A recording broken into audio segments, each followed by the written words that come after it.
Pakistani business man اور Abraaj group کے بانی عارف نقوی کی امریکہ حوالگی سے متعلق فیصلہ آ گیا۔ برطانوی عدالت عالیہ ویسٹ منسٹر مجسٹریٹس کورٹ نے عارف نقوی کی امریکہ حوالگی کی درخواست منظور کر لی۔ عدالت نے وکی لیکس کے بانی جولین اسانج کو رواں ماہ ان کی جسمانی و ذہنی حالت کے سبب امریکہ کے حوالے کرنے سے انکار کر دیا تھا۔ تاہم عارف نقوی کے وکلاء نے دلائل میں کہا کہ عارف نقوی کو امریکہ کی جیل میں ناروا سلوک کا سامنا ہوگا۔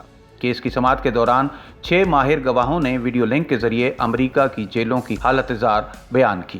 وکلاء کا کہنا تھا کہ عارف نقوی کو امریکی جیل بھیجنا ان کے انسانی حقوق سے سمجھوتہ کرنے کے مترادف ہے۔ عارف نقوی اپریل 2019 میں امریکہ کی درخواست پر برطانیہ میں گرفتار کیے گئے۔